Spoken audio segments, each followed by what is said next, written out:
Assalamualaikum, selamat datang kembali di Guru Gembel Channel. Amerika Serikat sekarang sedang lungsur ke Prabuan, sedang mau lengser dari negara adidaya menjadi negara biasa-biasa aja. Dan dolar sekarang yang awalnya sebenarnya adalah mata uang yang benar-benar dominan dan menghegemoni dunia, sekarang sudah banyak ditinggalkan. Nah, kenapa seperti itu? Nah, bahkan tahun-tahun ini sudah semakin banyak indikasi yang memperkuat tentang ramalan kejatuhan Amerika Serikat. Simak videonya sampai tuntas biar kita sama-sama melongo. Yuk kita mulai.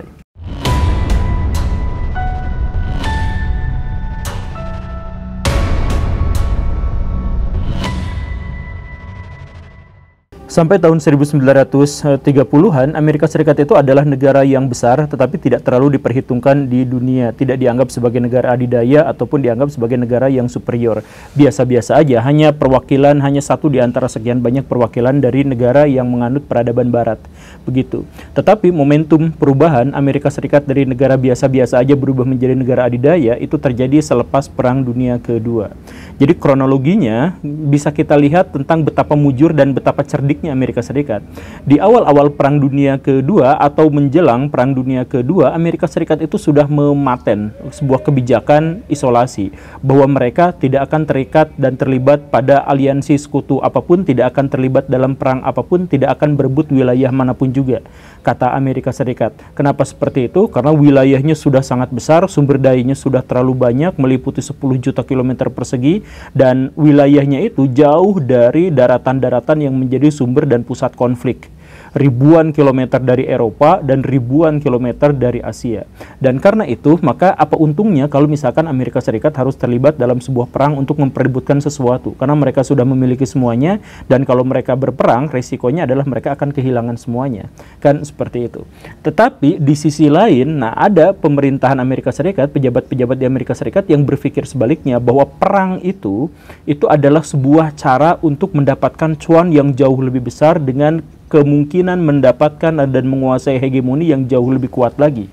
Kenapa seperti itu? Nah, disinilah poinnya. Ketika tahun 1939 Hitler merajalela, Jepang merajalela dan sebagainya, Amerika Serikat masih tutup mata. Tapi Jepang ternyata melakukan serangan terhadap Pearl Harbor, terhadap Amerika Serikat. Dan ini telah benar-benar mengukuhkan opini publik bahwa Amerika Serikat harus terlibat dalam Perang Dunia Kedua. Tapi perang itu sebenarnya adalah perang di mana Amerika Serikat baru masuk ke gelanggangnya di ronde kedua atau di ronde akhir gitu. Jadi setelah Eropa berdarah-darah, setelah Jepang menghabiskan begitu banyak sumber dayanya, ketika negara-negara udah banyak yang sekarat dan sebagainya, Amerika baru masuk ke situ gitu. Jadi yang dilakukan Amerika Serikat hanya menembaki, hanya membunuhi orang-orang yang sudah sekarat, hanya membunuhi Nazi yang sudah sekarat, dan hanya menghajar Jepang yang sudah kehabisan sumber daya alamnya gitu. Satu hal yang harus digarisbawahi dalam konteks ini adalah kalau misalkan soal perang laut, itu Jepang jauh lebih unggul, armadanya jauh lebih banyak. Kalau misalkan soal spionase, kalah jauh dibandingkan dengan Prancis misalkan. Kalau soal teknologi, kalah jauh dibandingkan dengan Jerman. Tapi yang membuat Amerika Serikat pada waktu itu hebat dan kuat itu adalah karena dia perang di ronde kedua dan karena dia memiliki sumber daya alam tidak terbatas. Atau memiliki sejumlah besar sumber daya yang memungkinkannya untuk perang jangka panjang gitu. Dan ini berbeda dengan negara-negara yang lain. Misalkan harus kita bandingkan dengan Jepang. Jepang itu ketika harus berperang dengan Amerika Serikat dan sekutu-sekutunya yang 23 biji itu, maka yang dilakukan Jepang adalah datang ke Jepang, ngambil minyak, bawa lagi ke sana, diolah lagi, dibawa lagi ke Indonesia untuk berperang melawan Belanda dan sekutu-sekutunya. Kan begitu. Jadi karena sumber dayanya ada di Indonesia dan teknologinya ada di Jepang, maka itu logistiknya susah sekali. Inilah yang menyebabkan Amerika Serikat betapa mudahnya melakukan pencegatan di tengah jalan dengan strategi loncat kodoknya MacArthur itu. Demikian pun dengan yang terjadi di Jerman. Jerman itu wilayahnya segitu aja, sumber daya yang mereka miliki ya cuma segitu-gitu aja. Jadi ketika mereka misalkan harus berperang dengan sekutu, termasuk juga dengan Uni Soviet, maka pecah Jerman itu perhatiannya, apakah harus ngambil dulu sumber daya alamnya untuk lanjut perang, atau harus membabas dulu musuh-musuh yang berperang baru ngambil sumber dayanya. Itu kan membuat mereka itu ada dalam sebuah dilema, dan dilema itulah yang akhirnya dimakan sama Hitler dalam pertempuran Barbarossa. Kan seperti itu ya. Nah, karena Amerika Serikat pada waktu itu unggul secara logistik dan mereka benar-benar kuat dalam jumlah senjata mereka itu, maka Amerika Serikat bisa mengakhiri perang dengan sangat baik. Datang belakangan, pas lawan-lawan sudah sekarat, udah itu mereka nembakin dengan sumber daya yang tidak terbatas, dan setelah itu, hore, Amerika Serikat menang dalam Perang Dunia Kedua. Dan seluruh keuntungan dalam perang itu diambil sama Amerika Serikat. Keuntungannya apa? Di antaranya yang pertama itu adalah keuntungan finansial. Amerika Serikat adalah negara yang paling tidak dirugikan dalam perang itu karena wilayahnya itu bukan menjadi tempat peperangan, bukan medan laga gitu kan. Yang jadi medan laga yang hancur-hancuran itu ya Inggris, Prancis, ya Jerman dan sebagainya. Nah, Amerika datang ke sana dalam kondisi yang sangat utuh, kemudian ngelihat negara-negara Eropa semuanya sudah bergelimpangan. Nah, Amerika Serikat datang, ya udah negara-negara Eropa sini saya bantu semuanya, saya pulihkan semua ekonominya, saya pulihkan semua kekuatannya, saya pulihkan apa-apanya, tapi ngutang. Jadi serahkan semua emasnya pada saya untuk digadein. Nah, sebagai imbalannya saya akan bantu semuanya untuk merestorasi agar negara-negara Eropa kembali minimal seperti semula. Begitu kan? Nah, jadi Amerika Serikat dapat untung yang sangat luar biasa karena punya piutang yang sangat besar, dan keuntungan diplomatik di antara semua negara-negara Eropa itu akan ketergantungan dan takut pada Amerika Serikat. Contohnya itu adalah ketika Belanda. Nah, kan Indonesia itu dijajah Belanda pada waktu itu. Jadi Indonesia sudah merdeka, Belanda datang lagi, kemudian melakukan agresi militer Belanda kedua misalkan. Kan Amerika Serikat langsung datang pada waktu itu membantu Indonesia karena Indonesia anti komunis. Kan setelah pemberontakan PKI Madiun itu Amerika Serikat melihat dengan mata kepala sendiri bahwa Indonesia itu ternyata anti komunis, maka Indonesia itu dibantu sama Amerika Serikat. Belanda nyerang Indonesia, maka Amerika Serikat langsung nakut-nakutin Belanda. Belanda kalau masih nyerang Indonesia juga, maka seluruh bantuan-bantuan saya itu akan stop ke kamu. Nah, akhirnya apa? Akhirnya Belanda gabung ke perundingan meja bundar yang akhirnya mengalahkan dia gitu. Jadi sebenarnya ini Amerika Serikat itu benar-benar menggunakan utang itu untuk mengintervensi dan untuk merusak kebijakan-kebijakan luar negeri di seluruh dunia. Bahkan negara-negara Eropa semuanya disetir oleh Amerika Serikat. Jadi Amerika Serikat dapat untungnya, Amerika Serikat juga dapat keuntungan diplomatiknya. Ditambah lagi dengan Amerika Serikat kemudian membawa ribuan ilmuwan-ilmuwan Jerman dibawa ke Amerika Serikat untuk kemudian mengembangkan teknologi persenjataan dan teknologi luar angkasa dan teknologi komunikasi milik Jerman dibawa semuanya ke Amerika Serikat. Jadi Amerika Serikat itu untung besar gitu. Datang paling belakangan, menang paling duluan, dapat seluruh hadiahnya dibawa ke Amerika Serikat. Dan sejak saat itulah kemudian Amerika Serikat menjadi negara adidaya. Ya, tentu saja pada waktu itu memang sempat Amerika Serikat itu dapat perlawanan sengit diantaranya dari Soviet gitu ya, soal perang dingin itu. Tapi kan itu justru malah memperkuat Amerika Serikat karena wilayah-wilayah di negara lain yang ketergantungan padanya itu kompak, jadi menyokong Amerika Serikat semuanya gitu kan. Jadi Amerika Serikat justru malah semakin kaya dan teknologinya semakin maju justru pas perang dingin, gara-gara semua negara-negara di dunia takut terjadinya perang. Makanya harus memperkuat Amerika Serikat agar Uni Soviet tidak bisa mengungguli Amerika Serikat dan akan memunculkan terjadinya Perang Dunia Ketiga, kan seperti itu. Dan ada perlawanan lain, misalkan negara-negara Eropa pada waktu itu langsung segera melunasi utangnya ke Amerika Serikat. Udah Amerika Serikat nih bayar hutangnya gitu. Tapi kan setiap mereka bayar hutang itu berarti Amerika Serikat tambah kaya gitu ya, karena duitnya makin banyak. Nah, tetapi setelah negara-negara Eropa dan Jepang kemudian lunas semua hutangnya, lunas semua hutangnya, mereka tetap tidak bisa apa-apa karena pada waktu itu dunia itu secara ekonomi sudah dikuasai oleh dolar. Jual beli, ekspor impor atau apa semuanya sudah menggunakan mata uang dolar karena dolar pada waktu itu menjadi mata uang yang paling besar dan paling kuat serta paling stabil. Jadi seandainya utang-utang Eropa itu semuanya sudah lunas sekalipun, investor-investor, para pelaku ekonomi dan sebagainya sudah terbiasa dan sudah enak menggunakan dolar yang stabil dan kuat itu, begitu. Nah, sejak saat itulah kemudian Amerika Serikat mencanangkan bahwa bisnis utama mereka itu adalah senjata, minyak, dan dolar. Jadi kalau misalkan kita lihat bisnisnya Amerika Serikat itu kan sebenarnya kebanyakan tidak menjanjikan karena negara itu adalah negara kapitalis. Jadi kalau misalkan Apple meraup keuntungan besar gitu, itu kan Amerika Serikat cuma dapat pajaknya doang gitu. Atau misalkan McD dapat keuntungan yang sangat besar. Kan Amerika Serikat cuma dapat pajaknya doang. Jadi itu bukan bisnis Amerika Serikat. Bisnisnya itu adalah bisnis negaranya yang membuat mereka kaya, itu adalah dagang minyak, dagang dolar, dan dagang senjata, begitu. Nah, kalau ada satu di antara tiga elemen itu yang negara lain protes, maka negara itu akan dihabisi, akan dirusak. Karena itu cuman itu yang menjadi sokongan bagi ekonomi Amerika Serikat yang sangat kuat, gitu. Contohnya beginilah. Dan ini benar-benar sableng gitu. Amerika Serikat itu benar-benar sableng. Jadi tahun 2003 Amerika Serikat menuding bahwa Irak punya senjata pemusnah massal.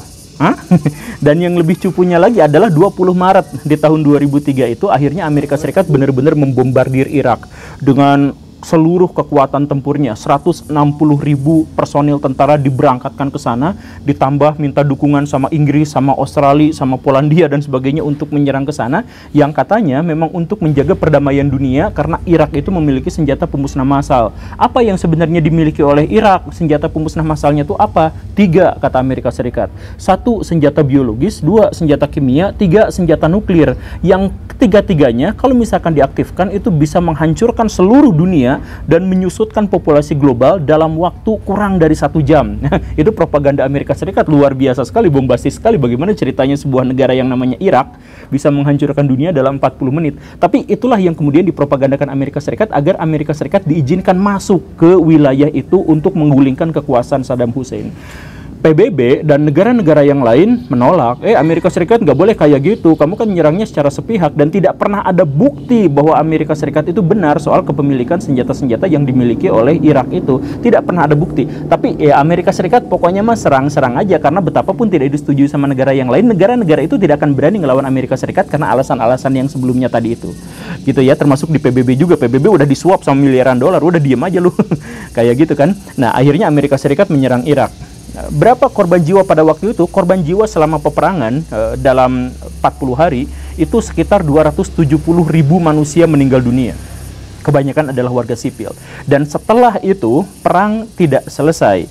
Ada perang berkelanjutan antara faksi-faksi militer di Irak, kemudian muncul ISIS, kemudian mulai pemberontakan ini itu, Sunni dan Syiah berantem lagi dan sebagainya, yang akhirnya ada jutaan orang Irak yang meninggal dunia, ada jutaan yang mengungsi ke luar negeri, yang bikin krisis juga di Eropa dan lain sebagainya.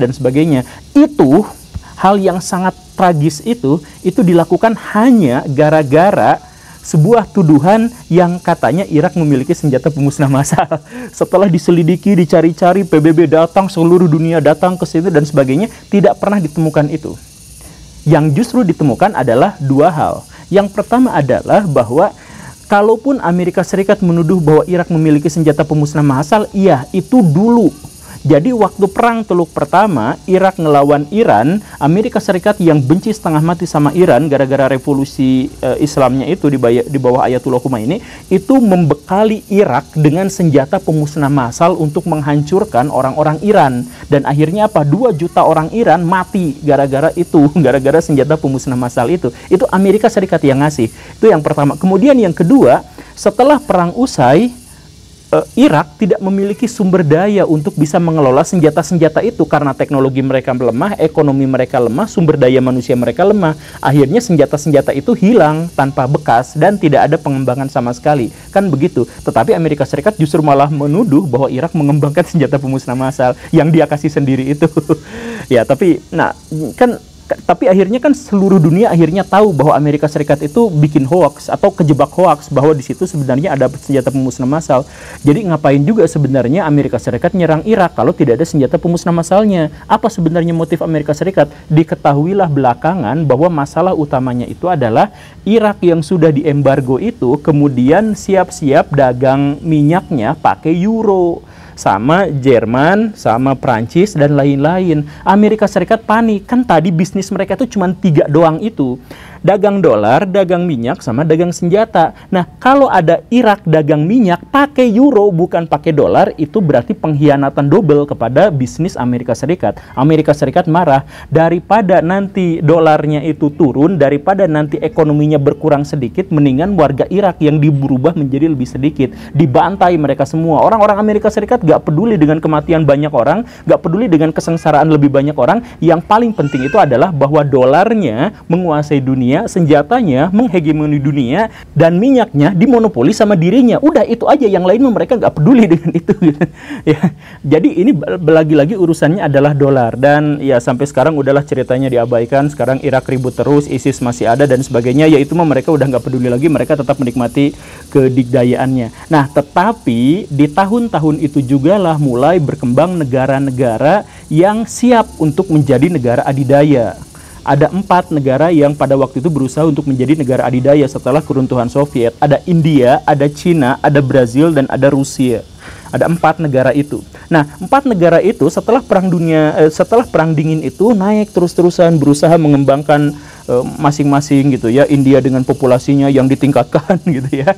Cina dengan mata duitannya gitu ya. Kemudian Brazil dengan sumber dayanya, hutan Amazon itu, dan Rusia dengan latar historisnya dan sebagainya berusaha untuk naik dan mulai sedikit demi sedikit ternyata berhasil mengikis Amerika Serikat. Mulai misalkan hak veto Amerika Serikat atas Palestina mulai banyak dipertanyakan gitu ya. Kemudian soal jajak pendapat apakah Palestina bebas atau tidak, ternyata lebih dari 100 negara menginginkan Palestina itu mendapatkan kedaulatannya, yang menunjukkan bahwa pada waktu itu Amerika Serikat di PBB itu sudah mulai menyusut gitu. Bahkan organisasi-organisasi besar di dunia itu mulai tidak lagi didanai oleh Amerika Serikat ya karena masalah-masalah yang seperti itu. Kemudian mulai tahun 2014 itu Cina mulai benar-benar hampir membayangi dan menggeser Amerika Serikat dalam ekonomi GDP-nya gitu ya, dan lain sebagainya. Dan akhirnya ketika kemarin Amerika Serikat perang dagang dengan Cina itu, ternyata hasilnya sama-sama membuat keduanya rugi, yang menunjukkan bahwa ya, walaupun Cina pada waktu itu berada pada titik yang tidak benar-benar sehat dan tidak benar-benar aman, tetapi dia sudah mampu melawan, dan Amerika Serikat pada waktu itu ketar-ketir gitu ya. Nah, ini kemudian dipertontonkan lagi. Jadi kehancuran Amerika Serikat atau jalan menuju jurang kehancuran Amerika Serikat itu dipertontonkan lagi dengan Rusia yang menginvasi Ukraina. Ternyata ketika Rusia menginvasi Ukraina, NATO cuma bisa marah-marah menggonggong dari jarak jauh. Tapi jarak jauh, nggak berani deketan gitu, nggak mau konfrontasi langsung, nggak berani kayak masa-masa sebelumnya. Nah, ini membuktikan apa? Ia membuktikan bahwa Rusia itu sebenarnya dalam konteks ekonomi nggak sekuat Cina, nggak sekuat Amerika Serikat, tapi senjata mereka itu adalah yang paling barbar. Jadi setelah Amerika Serikat dipurutulan hype-nya itu dalam bidang ekonomi oleh Cina, dalam bidang persenjataan mereka juga dipurutulin oleh Rusia. Nah, ini dampaknya apa? Dampaknya sekarang terjadi. Apa itu? De-dolarisasi. Coba lihat kasus Irak yang kemarin, yang tadi dibicarakan itu. Jadi kalau Irak nggak mau dagang minyak pakai dolar, maka dia diserang. Dan itu adalah hukum yang terjadi di seluruh dunia. Siapapun yang nggak mau pakai dolar, kalau itu perdagangannya signifikan, maka akan dihabisi oleh Amerika Serikat. Kan gitu rumusnya. Nah, sekarang negara-negara di seluruh dunia sudah mulai melirik, kita menggunakan selain dolar saja. Bagaimana kalau seperti itu? Sekarang banyak, setelah perang dagang Amerika Serikat itu, dan kemudian setelah invasi Rusia terhadap Ukraina itu menunjukkan bahwa Amerika Serikat sekarang tidak lagi memiliki taring yang cukup tajam seperti sebelumnya, maka Cina jelas, kami tidak pakai dolar. Malaysia, kami tidak pakai dolar. Uni Emirat Arab, kami mulai meninggalkan dolar gitu ya. Australia, Malaysia, kemudian India, Afrika Selatan, jelas Rusia, Brazil, itu semuanya itu sudah meninggalkan. Mungkin sekarang itu lebih dari 10 negara di seluruh dunia yang sudah tidak lagi menggunakan dolar. Ditambah lagi dengan negara-negara yang memang sudah sejak lama menggunakan mata uang yuan gitu ya. Misalkan Zimbabwe gitu ya, dan lain sebagainya. Nah, ini sekarang di tahun 2023 itu dedolarisasi terjadi di mana-mana. Dan Amerika Serikat nggak berani nyerang. Kan kalau misalkan sebelumnya Irak tuh diserang gara-gara dedolarisasi. Sekarang banyak negara yang dedolarisasi, Amerika Serikat nggak bisa ngapa-ngapain. Karena apa? Karena kalau dulu ngancam, gua nggak akan pakai dolar, gua nggak akan bisnis lagi sama lu gitu ya. Itu negara-negara langsung ketar-ketir gitu. Tapi sekarang saya nggak akan pakai dolar lagi untuk negara kamu. Misalkan Amerika Serikat ngancam gitu. Negara yang diancam, ya udah gua pakai yuan gitu. Kan sekarang jadi seperti itu. Sekarang Uni Eropa juga sudah banyak yang menggunakan yuan, dan bahkan banyak sekali di antara, pokoknya mah udah kayak gitulah. Akhirnya apa? Ya, akhirnya kalau misalkan senjata Amerika Serikat sudah diremehkan, kalau misalkan ekonomi dolar Amerika Serikat sudah tidak lagi menjadi basis, kalau minyak bumi sebentar lagi sudah akan pudar, ya apa boleh buat, Amerika Serikat tinggal tunggu waktu, dalam beberapa tahun ke depan Amerika Serikat akan bubar gitu. Dan yang lebih ngenes dari itu semua adalah pendapatan saya dari YouTube itu kan dari AdSense, AdSense-nya dari dolar. Jadi kalau dolarnya turun, AdSense saya juga bakal turun. Terima kasih karena sudah menyimak. Saya Guru Gembul. Assalamualaikum warahmatullahi wabarakatuh.